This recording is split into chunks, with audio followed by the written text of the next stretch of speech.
Eh bien, bonjour à tous, on va commencer. Voilà. Donc, très heureux de vous accueillir aujourd'hui à Waza qui nous permet de faire ces conférences au centre-ville. Donc,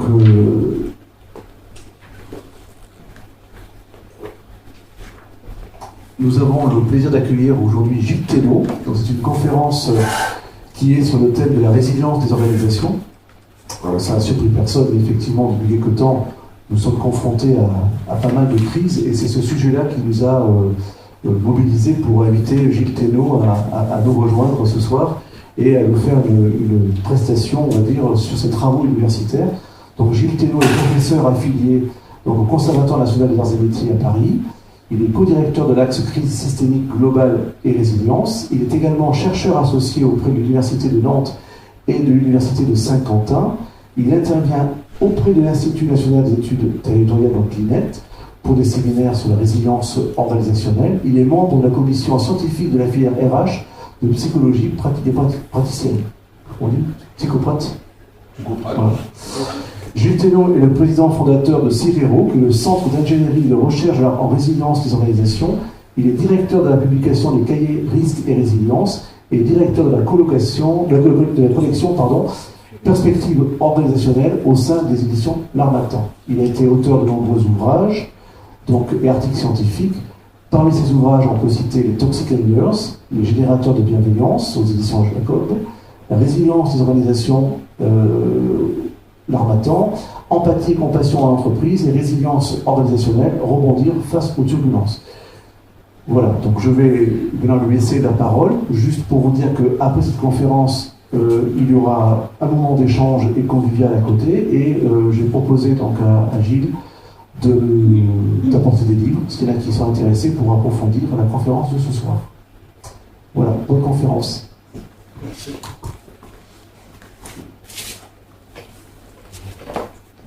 Voilà, donc en effet, l'objectif c'est de discuter sur le champ de la résilience appliquée aux organisations. On pourrait parler de la résilience psychologique, mais ce n'est pas ici le sujet. Le sujet, c'est donc la résilience qu'on va appliquer aux organisations.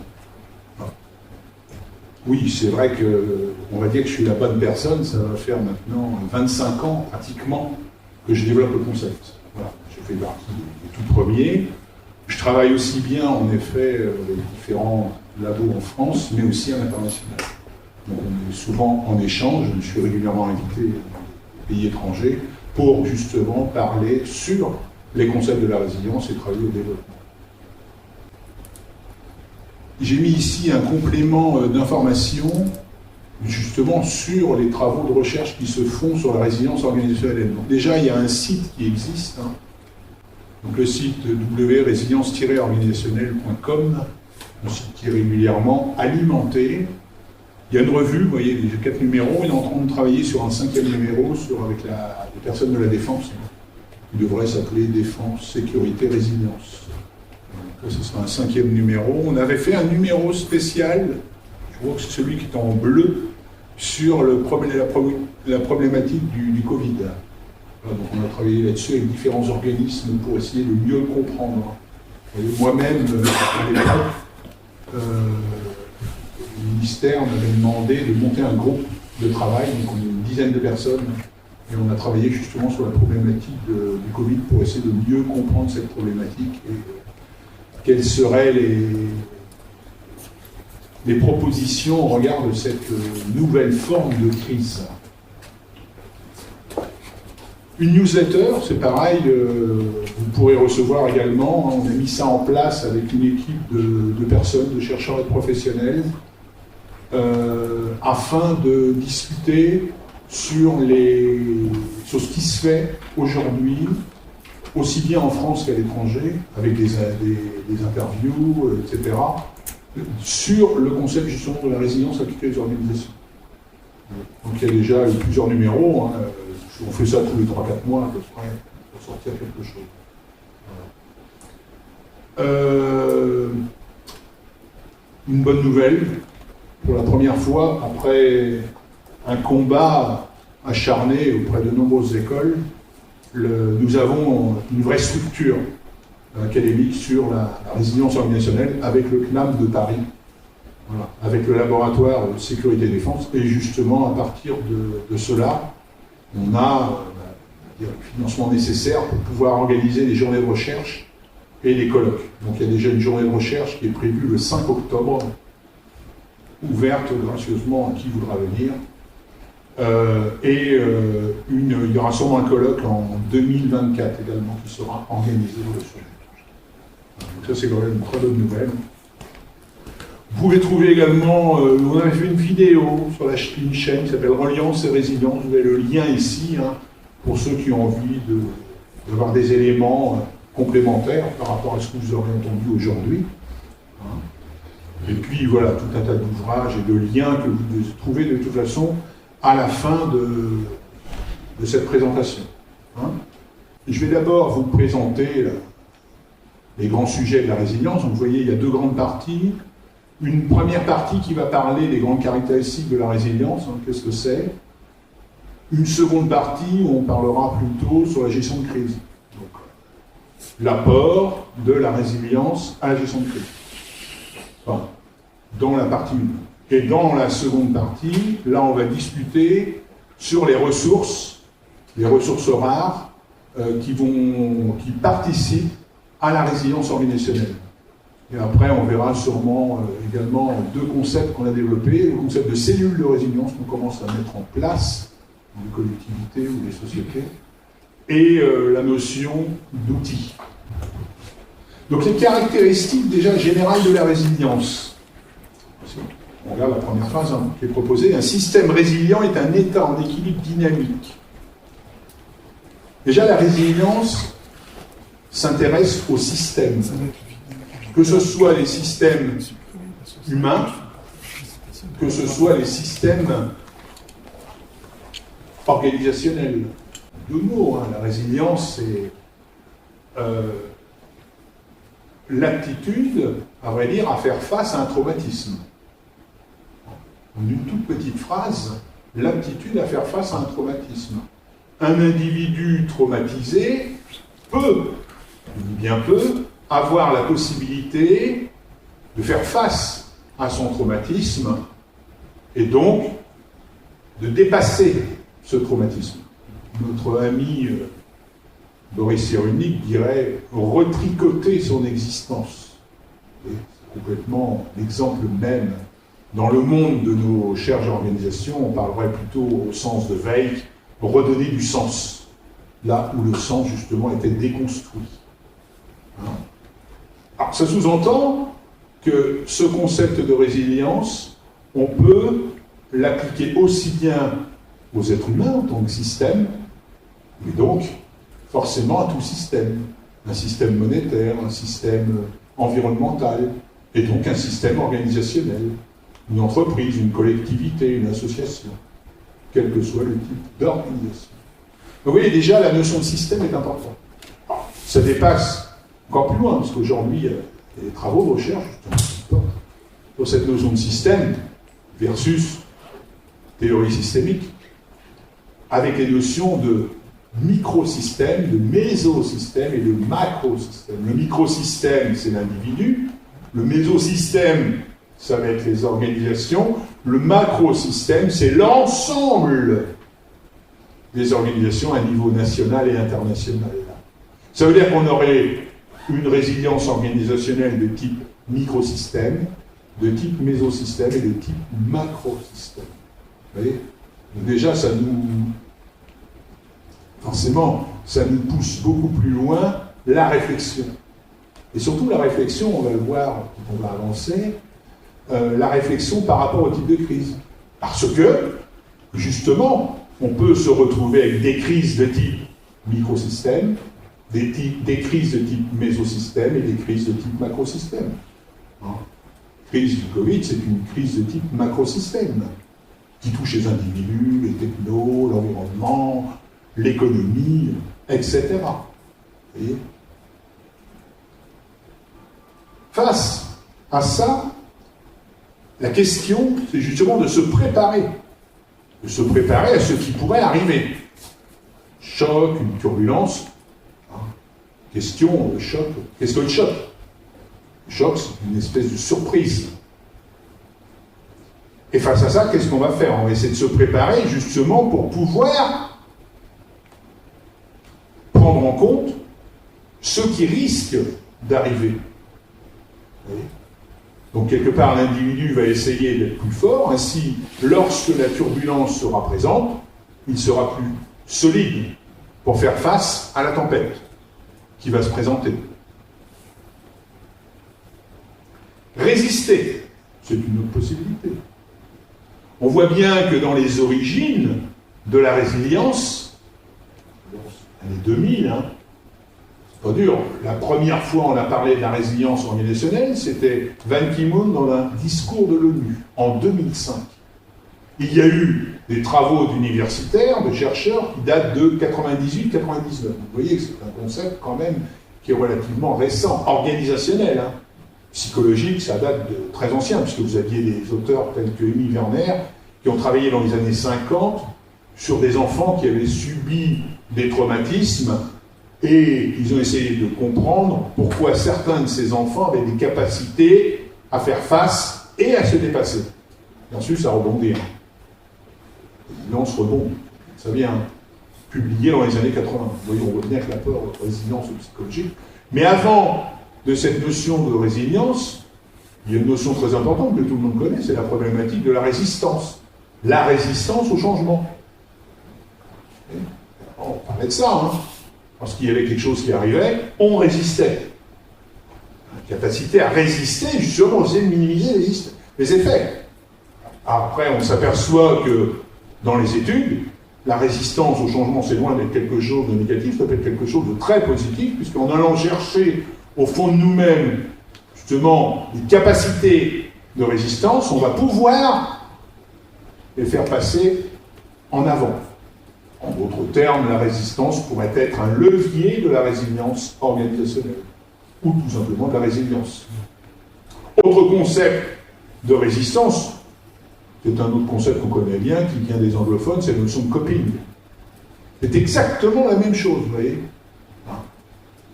Quelque part, la notion de résilience, en faisant face, en s'adaptant, en essayant de maintenir le cap, c'est du coping. Mais la vraie résilience, c'est cette capacité à se préparer, avant que la crise ne soit présente. C'est ça la vraie résilience. Donc capacité à se relever, à rebondir, évoluer vers un nouvel état en équilibre dynamique. Et équilibre dynamique, c'est quelque chose qui bouge. Ça remue de l'intérieur. Un individu qui est passé, j'aime bien cette notion, par le cycle de la résilience, ne sera plus du tout le même. Il y a quelque chose qui tout d'un coup le bouscule. Vous voyez ? Il y a des capacités, des aptitudes qui s'éveillent. Pendant longtemps, prenez le bouquin de nos amis, Manny Stendhal, Cyrulnik, etc., Lecomte, où on pensait que la résilience, certains individus étaient résilients et d'autres non. Pour moi, la résilience, toujours, depuis le début, c'était un processus. Heureusement, aujourd'hui, cette idée que certains avaient l'organe de la résilience et d'autres non, elle est balayée. Et on est tous d'accord, le dernier congrès mondial de la résilience, de Cyrulnik, on discutait ensemble, justement, c'était un peu nos querelles. Et aujourd'hui, il est tout à fait d'accord que la résilience est un processus. Ça veut dire que il y aurait, en effet, c'est difficile de le dire comme ça, mais une sorte de petit organe chez chaque individu qui serait un petit organe de la résilience, endormi, et certains éléments de l'existence viendraient bousculer suffisamment l'individu pour réveiller ce petit organe. Et ce petit organe commencerait à grandir. Plus il grandit, et plus l'individu va être capable de développer des capacités physiques, comportementales, cognitives et émotionnelles. C'est ce que je vous ai mis, les aptitudes de la résilience. Selon les auteurs, elles varient, mais on retrouve, on va dire, ces grandes idées. Dans les critères qui sont proposés, parmi les auteurs, qu'ils soient anglophones ou francophones, on aura une première partie sur l'analyse du risque. Quelle est la problématique, d'où ça vient, qu'est-ce qui s'est passé? Avec une recherche pour mieux comprendre la situation, que ce soit au niveau individu, son état d'être, que ce soit à un niveau organisationnel. La préparation à la crise, l'anticipation. On aura un deuxième clan, on peut le dire comme ça, de personnes qui vont plutôt essayer de s'intéresser à la crise elle-même, au choc, à la turbulence, la capacité de s'adapter et la réponse en conséquence. Et enfin, un troisième groupe sur la prise de décision. Vous voyez, on s'aperçoit qu'on a trois groupes. Et en effet, on peut imaginer une préparation de la crise bien avant qu'elle ne se présente. On peut imaginer une préparation de la crise juste un peu avant qu'elle se présente. Le groupe Thales, par exemple, a travaillé là-dessus. Ils ont même monté une entité, une business unit sur le sujet. On peut imaginer la résilience en tant que ce qu'on appelle aujourd'hui la résilience opérationnelle, chère aux militaires, propre à la gestion de crise même. Des fois, on ne peut pas toujours se préparer.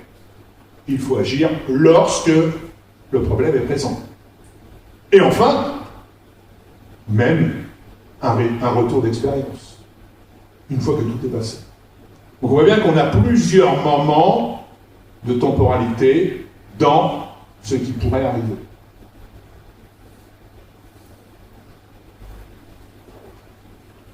Aujourd'hui, pour bien comprendre tout ça, maintenant je vous ai posé un peu le contexte général, pour bien comprendre tout ça, il faut voir comment sont les crises. Elles sont de plus en plus brutales, de plus en plus turbulentes. On parle d'environnement VUCA, c'est-à-dire qu'on va avoir une crise volatile, incertaine, complexe et ambiguë. Par volatilité, on a la notion d'instabilité.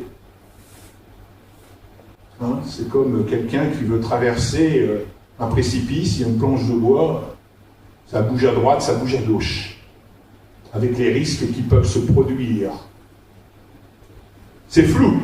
Non seulement il veut traverser sur sa planche de bois qui bouge, mais en plus il y a du brouillard. Imaginez. C'est multiple. Il y a plusieurs planches de bois. Il y en a certaines qui tombent directement, d'autres non. C'est un peu Indiana Jones. Mais c'est ce qui se passe. C'est une sorte de film de fiction dans laquelle nous vivons. Et complètement imprévisible. Il suffit de regarder l'exemple que je vous disais tout à l'heure, avec le Covid, les notions justement d'instabilité, de flou. On ne savait pas trop où on allait. Regardez aujourd'hui ce qui se passe avec le conflit Russie-Ukraine. C'est exactement la même chose, avec les mêmes points d'interrogation, avec un nombre de scénarios complètement envisageables et d'autres inimaginables. C'est les fameux signes noirs, on discutait tout à l'heure, de Taleb. On est complètement là-dedans.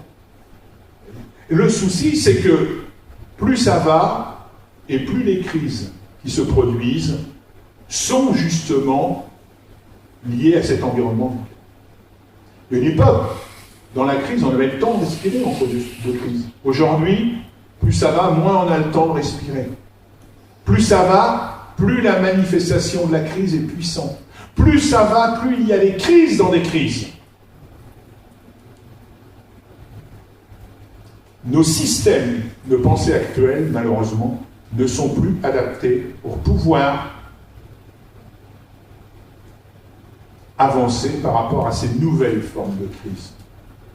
Il faut remettre en question notre analyse en gestion des risques, en gestion de crise, en gestion de continuité. Grande question, papier que j'ai publié, collègue il n'y a pas longtemps, les plans de continuité d'activité sont-ils encore valables aujourd'hui par rapport au type de crise? En d'autres termes, au regard de ce qui se passe, il faut changer de paradigme. Quand je dis changer de paradigme, ça veut dire apprendre à fonctionner différemment et commencer à s'ouvrir à de nouveaux champs. Il y en a beaucoup. Une notion d'intelligence collective, d'intelligence émotionnelle, d'intelligence spirituelle, bien sûr, de résilience organisationnelle. Autant de champs nouveaux, on va dire, pour le grand public, qu'on doit commencer à creuser et à vraiment s'intéresser.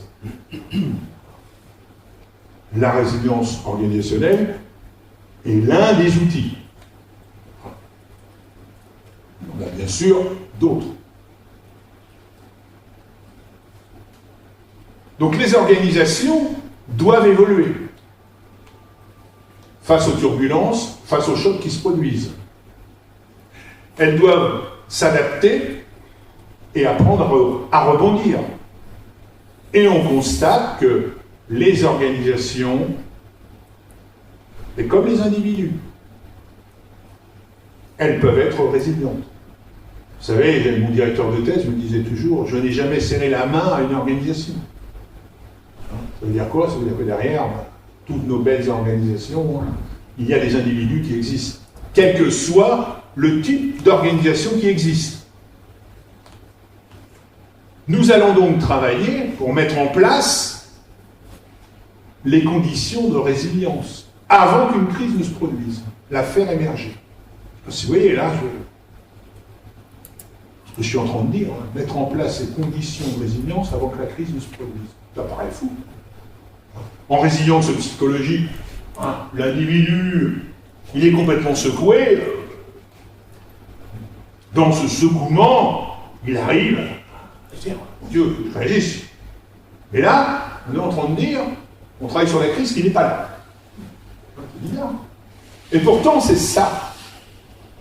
C'est là, pour ça, quand je voulais changer de paradigme, il est là l'idée. C'est-à-dire que, plus loin, nous ne sommes plus dans une vision linéaire d'un début et d'une fin, on est dans une espèce de non-linéarité avec la résilience appliquée aux organisations. La gestion des risques, la gestion de crise et la gestion de continuité deviennent un seul et unique moment.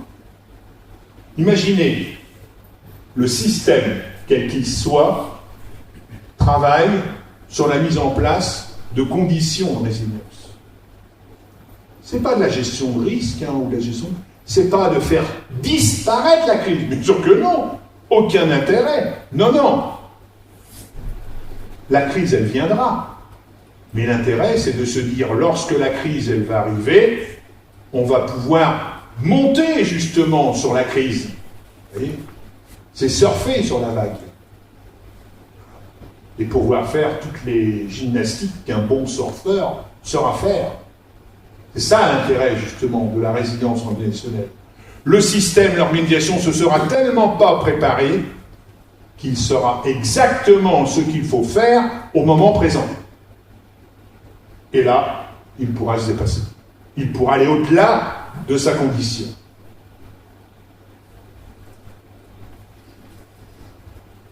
On va donc se retrouver avec un grand nombre de résiliences. Qu'elle soit psychologique, qu'elle soit écologique, qu'elle soit monétaire, qu'elle soit juridique, organisationnelle, financière. C'est très large. Vous voyez ? À partir du moment, de toute façon, où derrière on s'intéresse à cette notion de système, et puis, si on regarde bien, on creuse le concept même de la résilience, on s'aperçoit que derrière ce mot se cache quelque chose de bien étrange. On ne sait pas encore quelle clé lui mettre, mais on voit bien qu'il y a quelque chose qui arrive. Des individus résilients, des systèmes résilients, il y a une espèce de magie qui se produit. Et ça, c'est très surprenant, ça. On dit donc, c'est la résilience, au lieu de dire c'est le destin, c'est le bon Dieu. Vous voyez? Et bien aujourd'hui, on a mis un mot, c'est le mot résilience. Pour l'instant, on essaye de le comprendre, ce concept, pour voir qu'est-ce qui se cache derrière. Quelles sont les propriétés, les caractéristiques de ce concept. Et je suis en train de bosser sur un nouveau bouquin, justement, sur une théorie pour la résilience organisationnelle. J'ai dégagé une dizaine de paradigmes propres à la résilience. Les notions de collectivité, les notions émotionnelles, les notions de complexité, les notions d'évolution. Alors, on voit qu'il y a plusieurs paradigmes qui créent le concept. Ce n'est pas uniquement une seule chose, c'est quelque chose qui est beaucoup plus compliqué qu'on peut l'imaginer.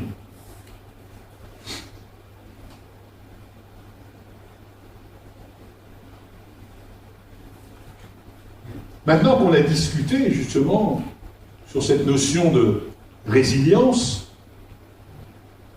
pour montrer les différentes formes de résilience, je vous ai passé bien évidemment tous les auteurs et les noms et les dates et les travaux qui ont pu être faits sur le sujet. Voilà. Je vous invite à les regarder forcément ce qui a pu se faire sur le sujet. On voit bien qu'il y a une belle évolution. Mais en même temps, ce qui nous intéresse ici, c'est cette notion justement de choc, de crise, au regard de la résilience. C'est un petit peu ce qu'on va parler. On va voir, c'est décortiquer cette notion de crise, justement, par rapport à la résilience. Et diapo, je vous ai mis tout un tas de termes que les spécialistes en gestion de crise, bien sûr, connaissent. Pas des termes qui viennent de la résilience. Les cellules de crise, les analyses de crise, les schémas d'alerte, la cartographie des risques, etc. Ça fait partie de la panoplie de la gestion des risques. Alors c'est intéressant parce que faut voir cette notion de gestion des risques a pris de l'ampleur avec le concept de résilience. Il n'y a pas si longtemps que ça que nous avons des risques managers dans nos organisations. Vous partez quelques années en arrière, dans les organisations, dans les entreprises, il n'y avait pas de risque manager. C'était un monsieur qualité ou un monsieur projet qui avait ce rôle. Aujourd'hui, on a des gens qui sont nommés pour travailler justement sur ces problématiques. Et qui forcément, la plupart des risques managers, ils s'intéressent à la gestion de la résilience. Bien évidemment. Deux choses qui vont ensemble. Quelque part, on essaye de comprendre les risques possibles. Alors, je vais donner juste une idée sur le questionnement par rapport au type de risque. Il y a un petit modèle qu'on utilise, c'est ce qu'on appelle le PESTEL. Les risques politiques, économiques, sociaux, technologiques, environnementaux et légaux, c'est juridique. L'intérêt, c'est qu'avec ces différentes formes de risques, on a à peu près l'ensemble des risques. Sachant que derrière, il faut rajouter forcément l'humain. On regarde tous ces points. Et après, vous appliquez ça selon les niveaux, les différents systèmes, micro, méso et macro. Et ça commence à vous donner une jolie matrice de risques. C'est bon. Les spécialistes en gestion de risque et les spécialistes de la résilience, du coup, peuvent travailler ensemble pour commencer à se poser les bonnes questions sur ce qui peut se produire. Essayons de creuser justement cette zone de crise. Déjà, si on regarde l'idéogramme, j'aime bien ce idéogramme chinois de la gestion de crise, le mot crise, c'est Weiji. Et dans cet idéogramme, il y a deux sens. Aujourd'hui, il y a toute une, une théorie, on va dire, liée au développement personnel sur le Weiji. Vous voyez jusqu'où ça va, hein. Aujourd'hui, il y a ça. Donc le Wei, c'est justement attention, danger. Si je fais rien, je vais me faire bombarder. Le Ji, ça va être l'opportunité, la capacité à aller au-delà. Et donc cet idéogramme est déjà très intéressant. Creusons cette notion de crise quand elle arrive. Premièrement, un tournant dans un processus d'événements et d'action. Lorsqu'une crise se présente, il y a un moment décisif, un moment brutal. Simoni nous dit, entre l'avant et l'après, les choses ne seront plus jamais les mêmes. Vous voyez, il y a bien un moment important dans cette notion de crise, un tournant, un sens de l'urgence. Ça, c'est un prof de Harvard, Michel Cotter. Le sens de l'urgence. Lorsque, justement, il y a une crise, évitons la procrastination, agissons immédiatement. C'est le sens de l'urgence. Ne pas remettre au lendemain ce qu'on pourrait faire le jour même. Malheureusement, en même temps, ce sens de l'urgence, il y a un risque de créer du stress. Alors un stress qui est utilisé dans certaines grandes organisations. D'ailleurs, je fais partie pendant de nombreuses années du groupe Capgemini, des fusions-acquisitions, de très très gros projets de réorganisation, etc. Et le stress, qu'on appelle le stress positif, était très utilisé. C'est pour quand? C'est pour hier. Et le sens de l'urgence, oui, il est. Voilà, ça, on connaissait ça très bien, cette notion de sens de l'urgence, justement. Malheureusement, chez certaines personnes, c'est violent. Alors imaginez, quand la crise arrive, qu'on ne l'attend pas, qu'on ne l'a pas vue, et que tout d'un coup, elle te fout une grosse baigne, là, face à ça, que faire? Il y a une peur qui s'installe, il y a un doute, il y a une menace, aussi bien individuelle que collective, que organisationnelle. Parce que derrière, on ne sait pas ce qui va se passer. Est-ce que je vais être licencié? Est-ce que je vais me retrouver à 100 km de chez moi? Est-ce que je vais être obligé de déménager? Qu'est-ce qui va se passer derrière? C'est la problématique justement de cette crise, entre l'avant et l'après. Gros point d'interrogation. Une période durant laquelle la maîtrise des événements diminue. Ah oui, c'est bon. Et en plus, il y a de nombreux changements. Mais, donc, quand la crise se présente, à un moment, on est juste au bord du précipice. La difficulté, je n'ai pas mis ça, ça serait trop long, qui explique un peu cette problématique. C'est que l'individu, il se crée de nombreuses représentations mentales face à un avenir qui n'est pas encore présent. Il s'illusionne sur des choses qui sont susceptibles d'arriver. Et malheureusement, le stress étant, le stress c'est comme des petits bombardements qui arrivent, qui piquent l'individu partout. Des décharges électriques. Le stress étant, ces représentations seront pour la plupart de formes négatives, si on pourrait le dire comme ça. Toutefois, ce qu'il faudrait, à ces moments-là, c'est que l'individu puisse avancer le plus possible au bord du précipice. Là, il y a le voile, on l'a vu tout à l'heure, où c'était flou. Il y a le voile qui puisse avancer, et tout d'un coup, les choses vont devenir de plus en plus visibles. Vous voyez ? Il ne faut pas avoir peur. N'ayez pas peur, ça doit vous rappeler un certain pape. Et c'est complètement ça, si vous voulez. En même temps, c'est une phrase forte d'un individu résilient. Vous voyez ? C'est une caractéristique essentielle de la résilience. Ne pas avoir peur de franchir un cap sur quelque chose de nouveau. Ça, c'est essentiel. Une fois que cela est dépassé, au moins, derrière, c'est beaucoup plus facile pour avancer. Le schéma que je vous ai représenté, c'est le schéma, ce qu'on appelle le cycle de vie de la crise, avec les 3 grandes phases d'une crise. Un avant-crise, c'est le début de la crise. En général, on travaille là-dessus. En fin de conférence, je vous parlerai d'un outil qu'on a développé qui s'appelle Miro, qui permet justement de détecter les signaux faibles. Les signaux faibles, à quel moment on va pouvoir commencer à agir. Et comment on va agir.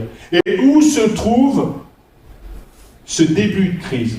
Qu'est-ce qu'un signal faible ? Un signal faible, c'est une modification sur un fonctionnement ordinaire. Prenons un exemple, un centre d'appel, et tout d'un coup, on ne sait pas pourquoi, dans ce centre d'appel, il y a une montée de l'absentéisme. Les gens arrivent de plus en plus en retard, les gens sont absents, les gens ne viennent pas, partent plus tôt, etc. Alors qu'avant, tout allait bien. Et là, la question de se poser, c'est qu'est-ce qui se passe ? Oui, ça, c'est un signal faible. Peut-être qu'il y a eu tout simplement un changement de direction, possible, avec un manager un peu trop directif.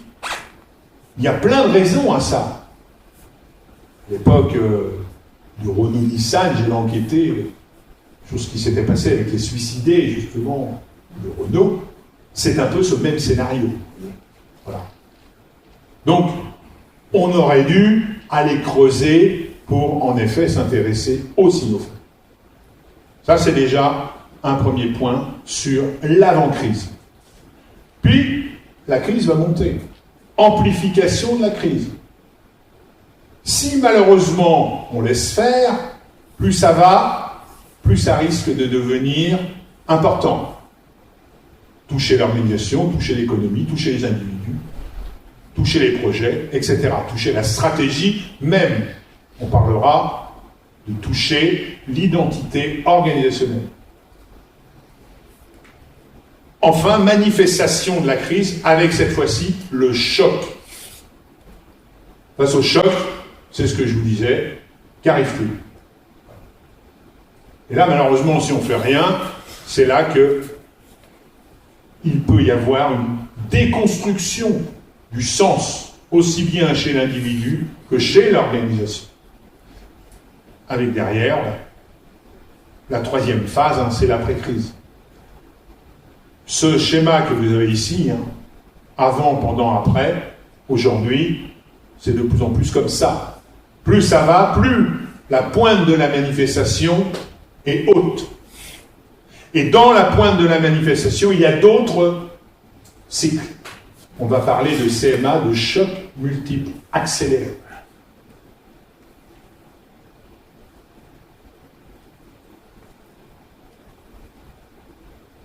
Creusons encore pour essayer de comprendre comment ça va se passer au niveau humain. Les individus, et là c'est, on va dire, un des concepts forts, si on veut bien comprendre la résilience, qu'elle soit individuelle ou organisationnelle. Il y a une notion importante qui est la notion d'identité. Aujourd'hui, ce qui est admis, ce sont deux formes d'identité, l'identité personnelle et l'identité individuelle. L'identité personnelle, c'est ce que je suis. Qui suis-je en tant qu'individu, en tant qu'être humain, en tant qu'homme et femme? Qui suis-je? C'est ma naissance, c'est mon inné.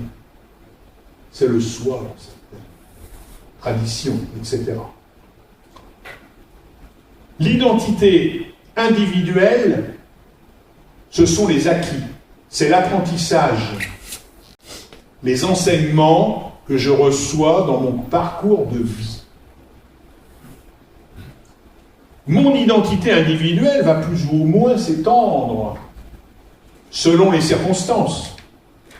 Mon identité personnelle, qui est mon noyau, sera toujours là, toujours présent.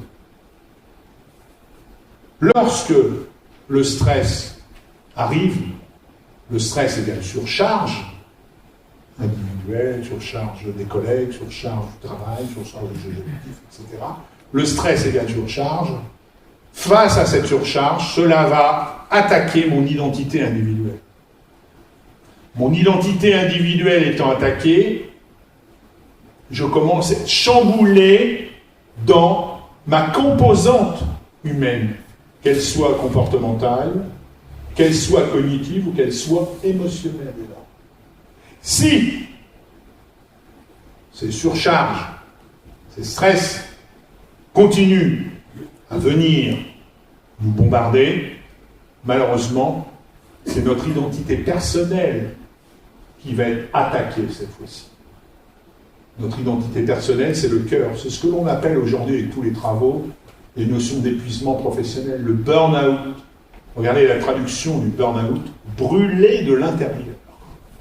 Vous voyez ? Brûler. C'est donc l'identité personnelle.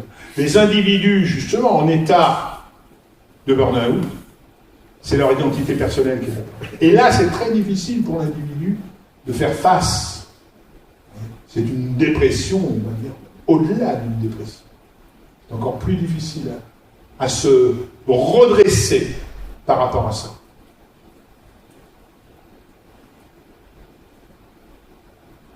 Les individus, avec donc leur identité personnelle et individuelle, cette fois-ci nous sommes dans les organisations vont échanger ensemble, vont discuter ensemble, vont communiquer. Il va donc y avoir une création d'identité professionnelle, d'identité collective, d'identité groupale, puisque ce sont plusieurs individus qui se retrouvent, échanger ensemble. Lorsque toutes ces personnes sont ensemble, ils finissent par avoir une représentation de l'organisation. On va dire une représentation de l'identité de l'organisation. Et nous parlerons d'identité organisationnelle. L'identité organisationnelle est peut-être le concept le plus important dans la résilience organisationnelle. Cette identité organisationnelle est constituée de plusieurs éléments. La stratégie. Quelle est la stratégie de mon organisation ? L'organisation industrielle de construction automobile, c'est de fabriquer des voitures, ou des nouvelles voitures, etc. Chacune de nos organisations a bien évidemment sa propre stratégie. C'est logique. C'est ce qui va lui permettre de fonctionner. Définition même de la stratégie, des moyens pour répondre aux fins. Une structure, une organisation est composée d'un ensemble de bâtiments, de structures, les ressources humaines, la direction, les commerciaux, la vente, le marketing, etc. Que ce soit en structure divisionnelle, fonctionnelle, ou aller regarder les propositions de Ginsberg. On en voit des formes de structure qui existent aujourd'hui. Le flex, suite à ce qui s'est passé. Bref, tout ça, ce sont des structures. Chaque organisation a sa propre structure. Un management, ce sont l'ensemble des personnes qui participent à nos organisations. Une stratégie, une structure, c'est bien, mais sans tous les hommes et les femmes des organisations, ça ne serait rien. Et enfin, un dernier point qu'il ne faut pas oublier, qui a été intégré dans la notion d'identité organisationnelle ces dernières années, c'est la notion de culture. Ce n'était pas dans les premières réflexions. Mais on voit bien qu'il y a un point très important ici, la culture, ce sont les valeurs. Les valeurs, justement, une organisation va porter avec elle. Quelque part, c'est aussi son histoire qui lui permet de continuer à vivre et à exister. Lorsqu'il y a, c'est ce qu'on voit juste après, lorsqu'il y a une crise qui se produit, l'identité organisationnelle est complètement remise en cause. D'abord, on va essayer de changer la stratégie. On fonctionnait comme ça, on va prendre plutôt telle nouvelle méthode, telle nouvelle norme, tel nouveau modèle, parce que c'est un truc à la mode. Hein, on va l'essayer par rapport à ce qui arrive. Ça ne marche pas. On dirait on bouge un peu les structures. Aujourd'hui, on va mettre du matriciel. Hein, voilà. On s'aperçoit que c'est pas toujours bien. Ou bien on fait des mix entre plusieurs formes de structures. Malheureusement, ça va toujours pas. Alors, cette fois-ci, on va toucher à quoi? On va toucher au management. Hein, on remplace le directeur par un autre. On prend une partie du personnel là et on la met là. Puis, carrément, on a certains qu'on leur dit au revoir. Hein. Si, malheureusement, j'exagère, hein, si, malheureusement, ça continue, et surtout, si la crise est brutale, liée à un environnement du cas, et que l'organisation, au départ, n'a rien fait pour se préparer, le danger, c'est que c'est la culture qui risque de trinquer. Et lorsqu'il y a explosion de la culture, il y a un risque de désagrégation complète, d'explosion, et donc de disparition de l'organisation. L'objectif, c'est forcément d'essayer d'éviter ça. C'est ce que je vous représente sur ce schéma. La crise amène une perte de sens, un choc. Le choc en question va déstabiliser, on a bien vu, les individus. Les individus, c'est eux qui font nos organisations. Les identités individuelles, et si c'est trop fort, les identités personnelles. Ça va amener au risque d'une crise d'identité individuelle versus une crise d'identité collective. Tout ça, ça se passe au sein d'une organisation. Ça va me concerner, comme on vient de le voir, mon identité organisationnelle.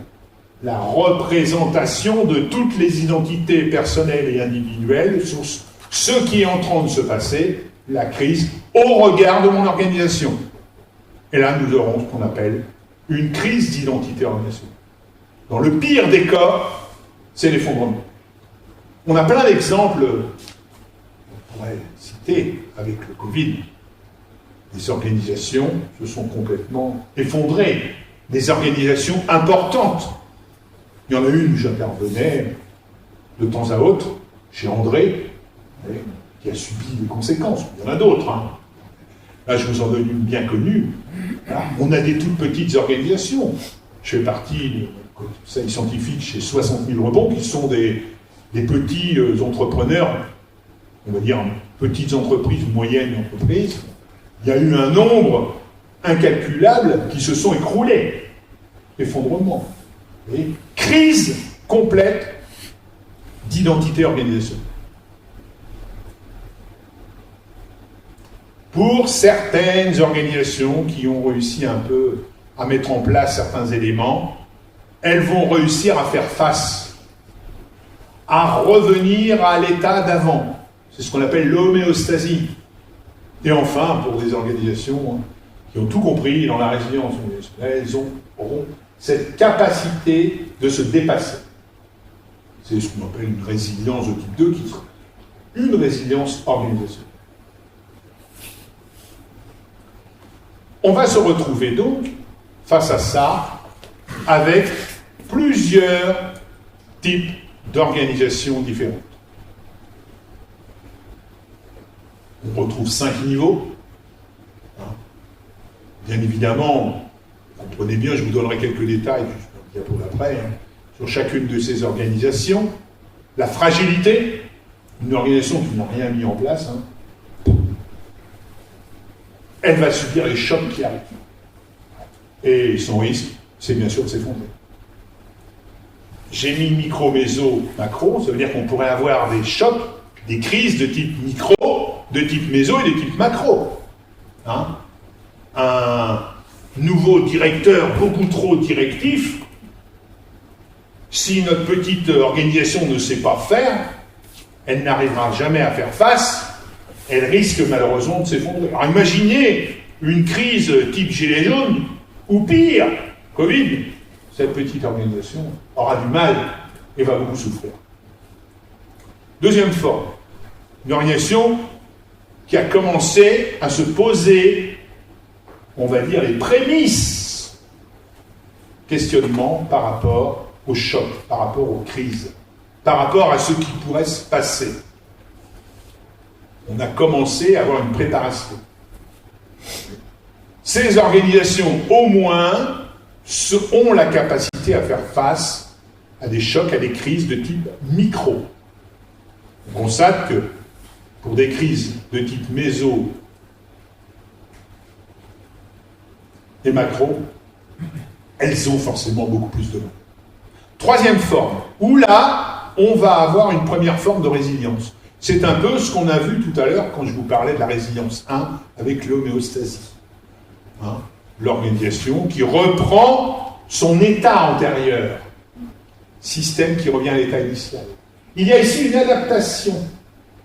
Hein, je me suis adapté par rapport à la crise, par rapport au choc. J'ai su m'adapter. Il ne faut pas le mettre de côté, ce niveau. Il est très intéressant parce que justement, dans le code, ce que je parlais tout à l'heure sur la résilience opérationnelle, lorsqu'une crise arrive complètement inattendue, il est important d'arriver à faire face à cette crise de manière opérationnelle. Il y a aujourd'hui des propositions d'exercices où on essaye de tout chambouler sans que rien n'ait été prévu. Comment, dans ce cas-là, les personnes pourraient réagir à ce moment présent? On retrouve ça, quelques exercices typiques dans la gestion de crise. Le quatrième niveau, c'est bien sûr la notion d'antifragilité, où ici, on va retrouver le système qui va bénéficier des chocs. C'est la mise en place des conditions de résilience avant que la crise ne se produise. Le choc est là, justement, puisqu'on a mis en place des conditions, puisqu'on s'est préparé, on peut arriver à se dépasser. Enfin, il y a un cinquième niveau où le système va se transformer dans sa globalité, qui serait peut-être le niveau le plus souhaitable de nos organisations, c'est ce qu'on appelle le niveau de transilience. Alors, je vous ai mis justement quelques éléments par rapport à ces 5 niveaux.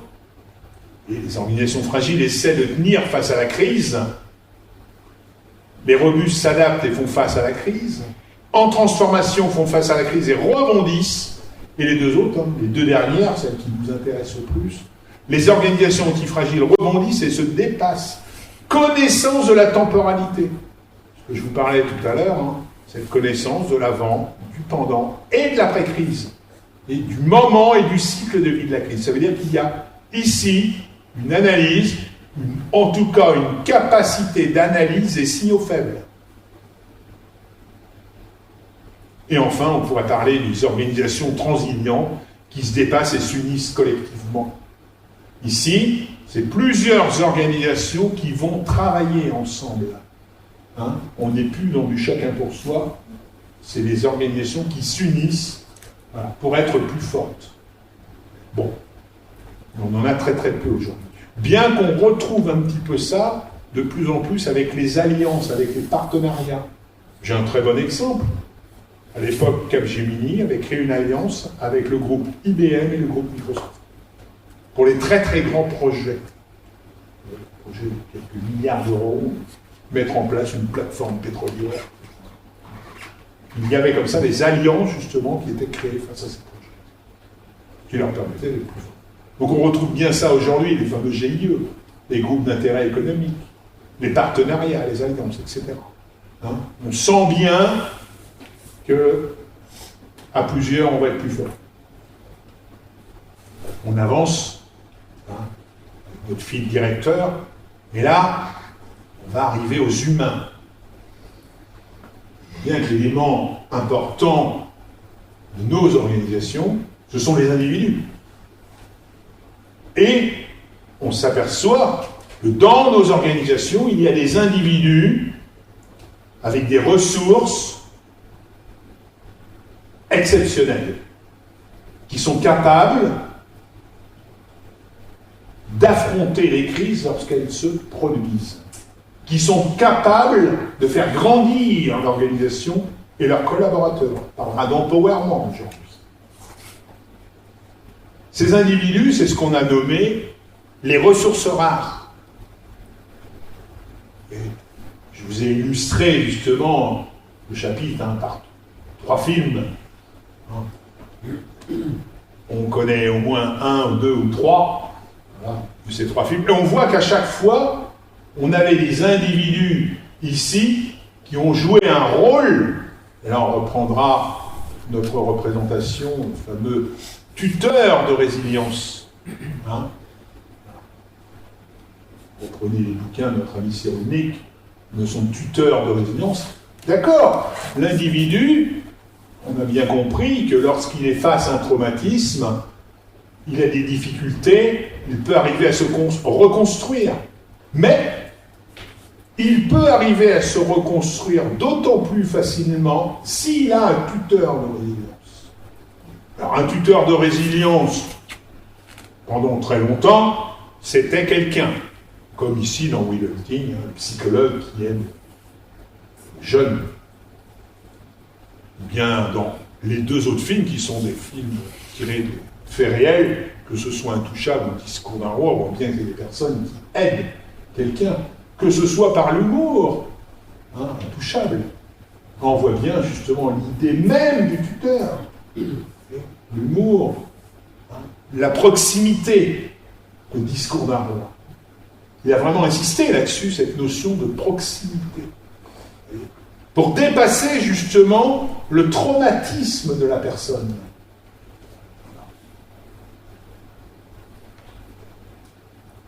Un échange d'égal à égal dans Will Hunting. C'est exactement les caractéristiques que l'on retrouvera chez ce tuteur de résilience. Dans les recherches actuelles, on constate, et là ça devient intéressant, qu'un tuteur de résilience, en effet, jusque-là, ça pouvait être une personne, mais ça peut être aussi un événement, un livre, un film, etc. Quelque chose qui permet à l'individu, justement, de rebondir et de se reconstruire. Ce n'est pas obligé que ça passe par une personne. Mais ça devient ici vraiment intéressant. Alors, il y a des sociologues, il y a un philosophe qui s'appelle Crémas, on parle de la théorie de la traduction avec les notions d'acteur, et il y a un terme qui est utilisé, que j'ai utilisé dans mes travaux, c'est la notion d'actant. Et un actant, c'est aussi bien un individu qu'une chose. Et donc, l'individu en question va entrer en relation forte avec l'actant. Et cet actant va venir, on va dire, toucher la blessure de la personne pour lui faire comprendre où est sa problématique. C'est ce qui m'a amené, moi, à creuser tout ça, parce que j'avais constaté, en effet, qu'il y avait des individus, on va dire, des ressources rares dans nos organisations, reprend Barnet et compagnie, avec des caractéristiques de valeur, de rareté, des gens qui étaient inimitables. Et donc il fallait qu'une organisation soit présente pour pouvoir les faire émerger, pour les aider. On avait des telles personnes dans nos organisations, chaque fois qu'il y avait des grands projets, et ces personnes étaient là et aidait ceux qui étaient en difficulté. Quand j'ai constaté ça, je me suis dit, c'est intéressant.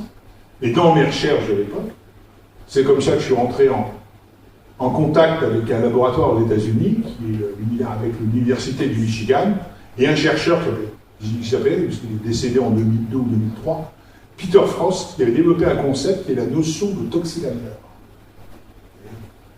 Qui étaient des personnes, justement, qu'il avait constaté dans les organisations, qui avaient une capacité d'absorber les souffrances de leurs collègues.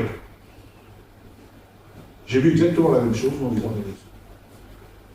D'ailleurs, la thèse que j'ai présentée ensuite portait sur ce sujet, sur la résilience organisationnelle, mais sur le tuteur de résilience de nos organisations, et en gros le tuteur de résilience de nos organisations, ce sont les fameux toxic-handlers. Alors, on constate qu'on a d'autres formes de tuteurs de résilience, on ne parlera pas ici, mais certaines caractéristiques, comme par exemple, aujourd'hui on parle beaucoup d'intrapreneurs, des entrepreneurs qui sont, on va dire, embauchés au sein d'une organisation pour venir chambouler l'organisation, être créateurs et innovateurs, lancer de nouveaux projets. Ils sont d'intrapreneurs, très utilisés. Beaucoup écrit sur le sujet aussi. Et enfin, on retrouve certains types de leaders. Le leader transformationnel, le leader charismatique, qui vont avoir de tels rôles. Là, on parlera d'une ressource bien particulière, puisque c'est cette notion de toxic-handler.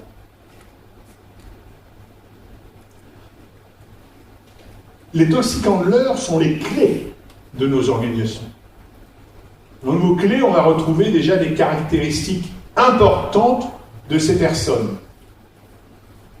Le C, c'est la confiance. Ce sont des gens qui ont appris à avoir confiance en eux.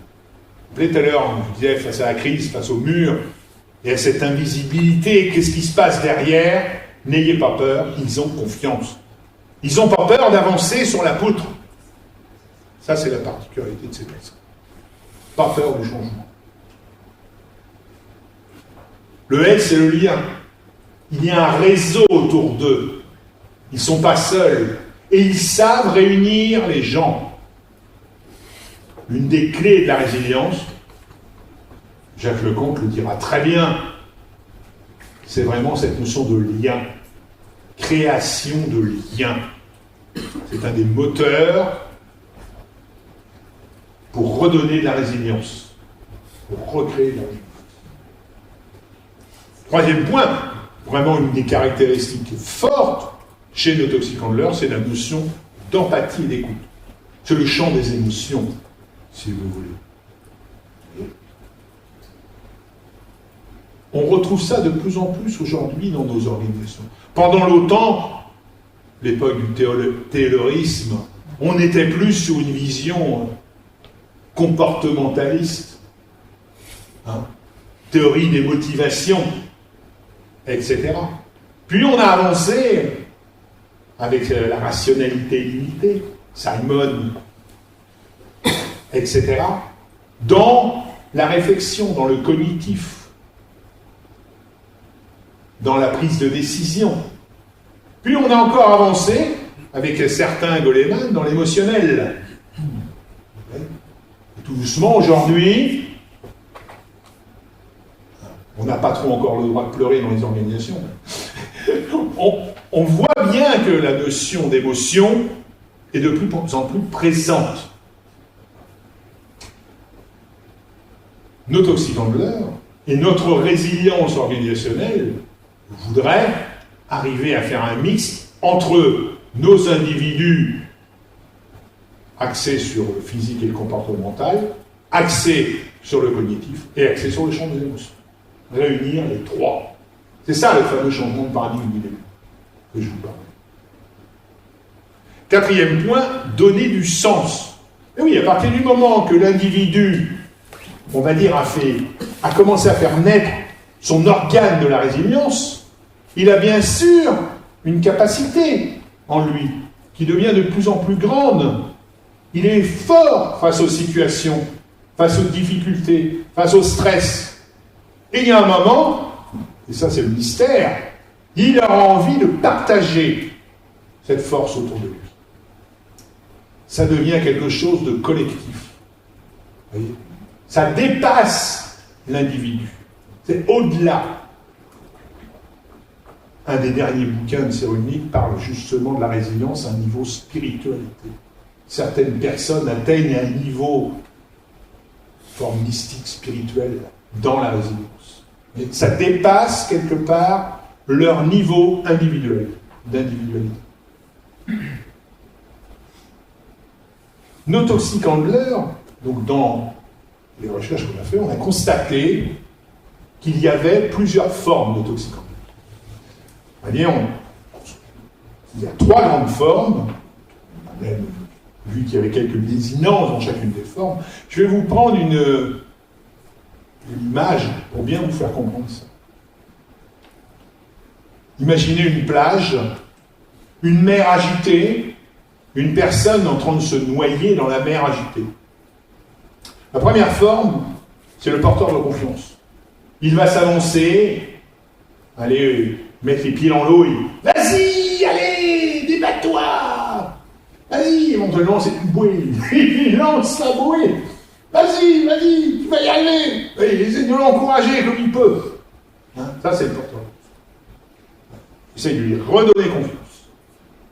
Par l'action, par la force, par l'agir. Hein, ça, c'est sa caractéristique. On y va. On ne se laisse pas dans le désarroi. On fait face à ce qui arrive. Porteur de confiance. On constate que dans nos organisations, nos entreprises, il y en a pas. Qui ont différentes formes. Ça va de l'individu ultra directif, insupportable, à l'expert, voire au paternaliste, un peu père de famille. Vous voyez ? Donc on voit qu'il y a différentes formes justement de ces individus porteurs de confiance. Deuxième forme, c'est le toxicandler. Un toxique, quelqu'un qui va travailler sur la toxicité, quelqu'un qui va devoir subir la toxicité de ses patrons, c'est le toxic boss. Alors ça, c'est vraiment les réflexions à la Peter Frost. Et cet individu, porteur de souffrance, il est sur la plage, avec la mer agitée, la personne est en train de se noyer, qu'est-ce qu'il fait ? Il est tout habillé en costume, il y va. Il va le sauver, au risque de se noyer lui-même. Alors ça, c'est l'extrême de toxicandler. Il y en a, on a plein comme ça. On peut être tous, à un moment ou à un autre, toxicandler de type porteur de souffrance dans notre vie.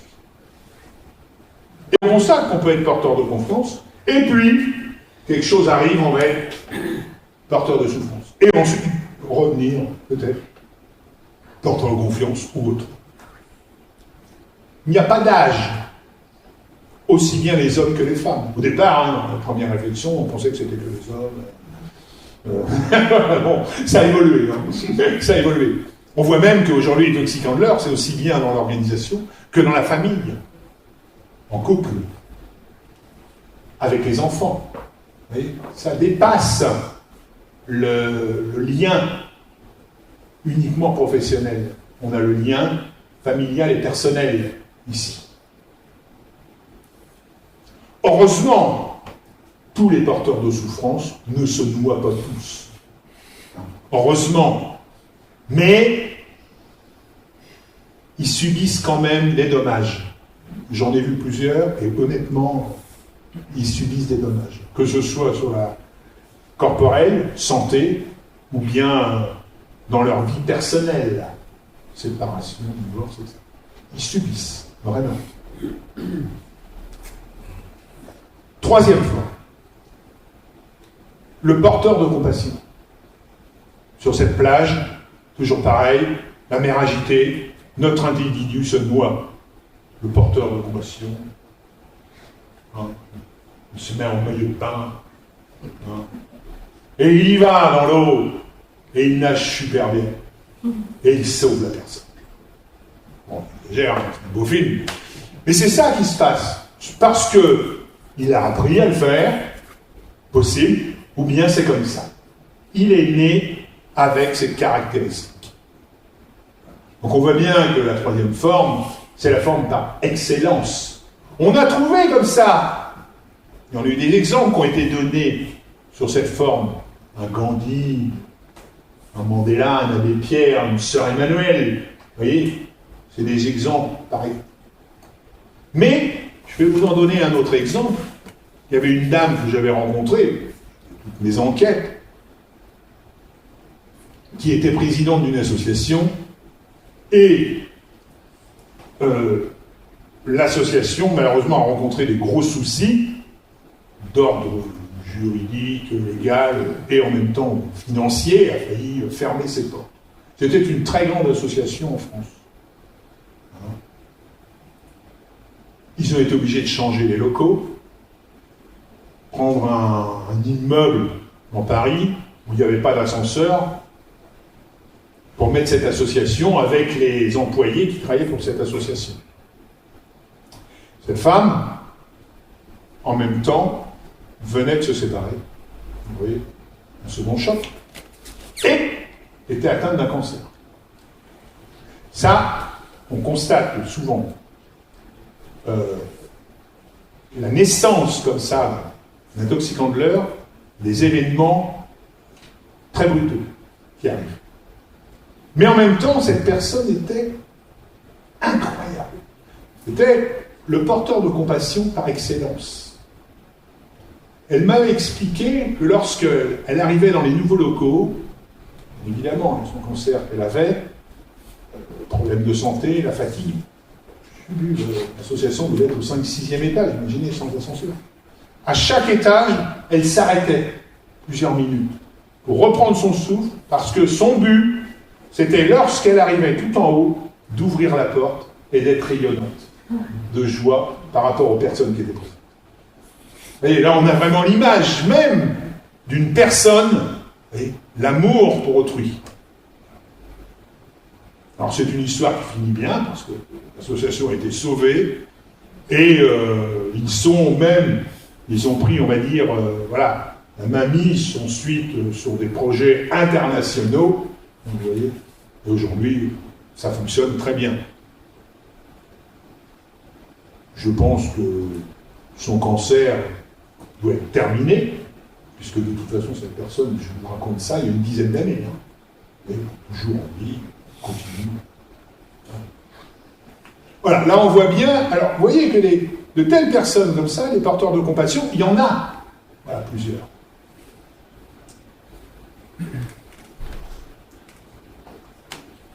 Deux points pour terminer. Dans nos organisations en difficulté, comme vous avez bien compris, ce qui est important, ça va justement d'essayer d'y faire face.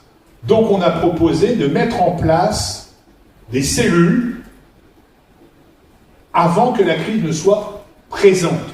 À la différence d'une cellule de crise que l'on va mettre lorsque la crise est là, la cellule de résilience, c'est une cellule qui sera là avant la crise. Et, bien évidemment, de mettre dans cette cellule des individus dont, si possible, certains toxicants de l'heure, et des personnes qui pourraient participer à l'organisation. De différents niveaux de l'organisation. En général, on dit de mettre des personnes de niveau opérationnel, tactique et stratégique dans la cellule. L'objectif, ça va être d'anticiper la crise, de travailler sur les risques qui peuvent se produire, d'essayer de prévoir les conséquences, de suivre et d'agir en temps réel par rapport aux observations, par rapport aux signaux faibles. Donc on aura plusieurs points, je les ai mis là, vous voyez, une fonction d'articulation et d'irrigation entre les différentes instances. Ça veut dire qu'on aura cette cellule de résilience qui sera présente, qui travaillera avec une cellule de crise et avec des cellules transversales, afin de remonter les différentes informations qui sont dans toute l'organisation.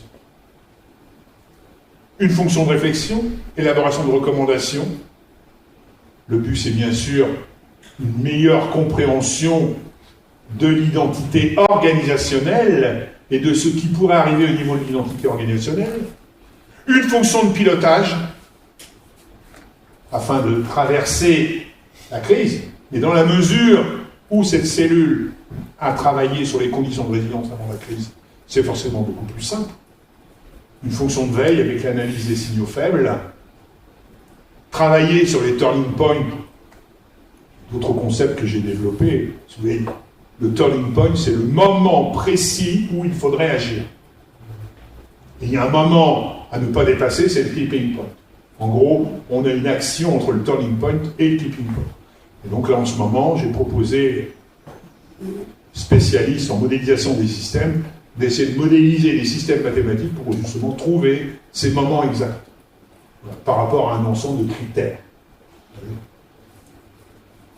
Et une fonction de prospective. Là, on a la risque, la recherche de scénarios, etc.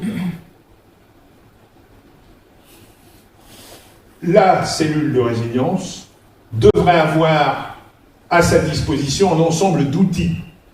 Donc là, il y a un outil que l'on a développé, qu'on a fait évoluer, parce qu'aujourd'hui il est informatisé. Au départ, c'était du papier, on l'appelait MIRO, qui est une mesure des indicateurs de résilience organisationnelle. Cet outil, avec des questions binaires, ensuite il y a tout un tas d'informations qui sont données avec différents niveaux, permet de connaître mieux le cycle de vie de la crise, avant, pendant, après la crise, permet de mieux connaître le niveau de résilience, risque d'effondrement, de résilience 1, 2, voire 3, et permet mieux de connaître les problématiques liées à l'identité organisationnelle, structure, stratégie, management, culture. En gros, où est-ce que je suis? Peut-être que je pense que la crise est terminée, alors que je suis encore en plein pendant la crise. Peut-être que je pense que la problématique vient du management, alors que la problématique vient de la stratégie. Quels sont les signaux faibles que l'on pourrait relever? Voilà. Donc, cet outil a été travaillé pour essayer justement d'apporter ces différentes réponses. Bon, il faut savoir qu'aujourd'hui, à un niveau international, les centres de recherche se concentrent principalement sur le développement d'outils pour la résilience organisationnelle. C'est vrai qu'avec ça, on est bien avancé. De nombreuses personnes qui ont travaillé sur le sujet. Il faut continuer encore à le faire développer. Il est utilisé, il faut savoir, cet outil dans les collectivités territoriales. Présentation, j'interviens pour l'INEP pour des séminaires sur la résilience organisationnelle, et cet outil est utilisé de plus en plus dans les collectivités territoriales, par rapport aux crises, justement. Vous voyez, voilà. Et c'est vrai que lorsque l'on fait les séminaires qu'on l'utilise, les retours sont très surprenants. Voilà, faut le reconnaître. Après, on s'aperçoit qu'il faudra avoir un MIRO pour les collectivités, un MIRO pour les entreprises, un MIRO pour les... Vous voyez, voilà. Parce que les questions, certaines particularités liées aux questions doivent être modifiées en conséquence du métier de l'organisation.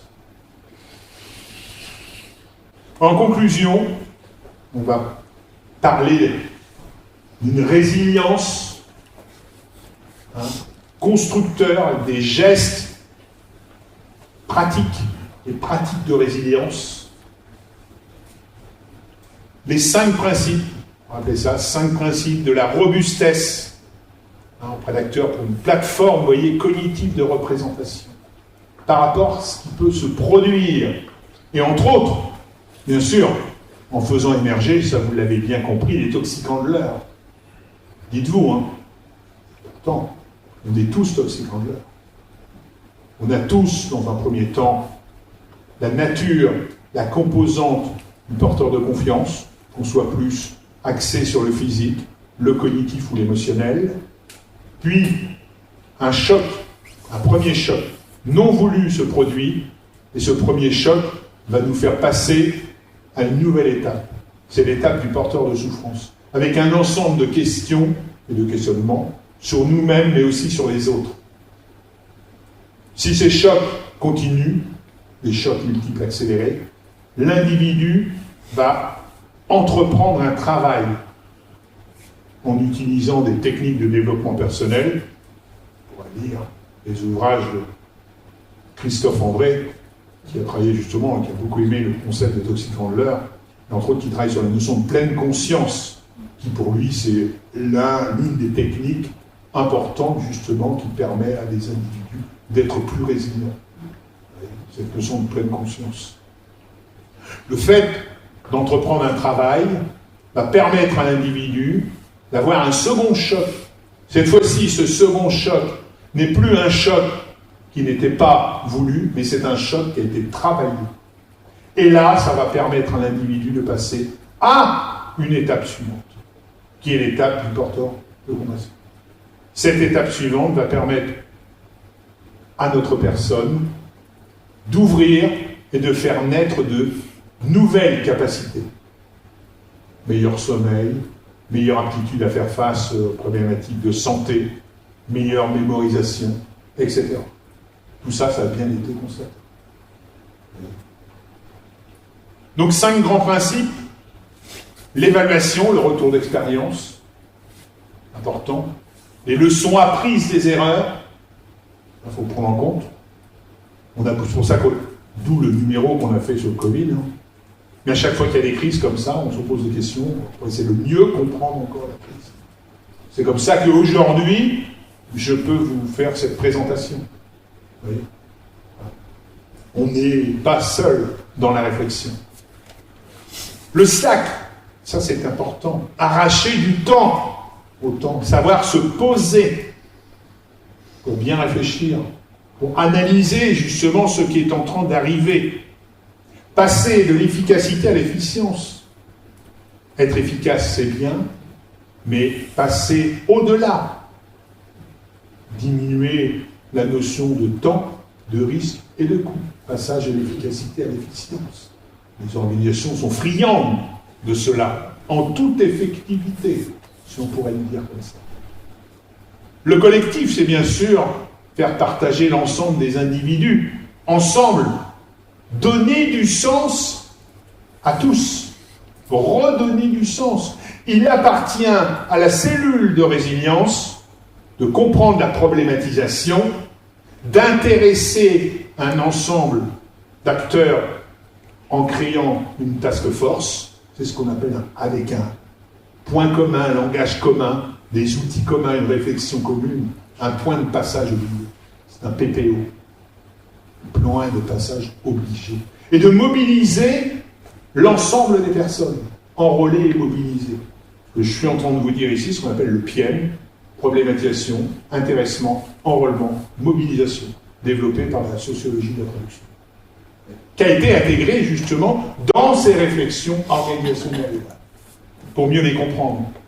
L'immunisation, faire bouger les personnes, la momification, vous voyez, passer de la momification au bousculement des idées. C'est le fameux sentiment d'urgence de Kotter. C'est maintenant qu'il faut agir, c'est pas demain. Mais pour ça, on est obligé d'avoir des personnes moteurs. C'est essentiel. Et nos personnes moteurs, ce seront nos tuteurs de résilience. Ce seront nos toxicandlers. Ce seront nos intrapreneurs ou certains leaders, qui seront là, justement, pour alimenter les bons effets individuels sur l'organisation. Ce qui nous arrive au staff, co-construction, de management des équipes, c'est aussi la notion de proximité, la proxémie, ce rapport de proxémie entre les personnes. C'est essentiel. Au départ, Peter Frost sur les toxicandlers, il disait que les toxicandlers, on les trouvait surtout dans le management de proximité. C'était vrai. On constate qu'ils peuvent être dans d'autres endroits. J'ai constaté qu'une femme de ménage, aussi bien qu'un directeur général, avait cette capacité à jouer le rôle de toxicandler. Voilà.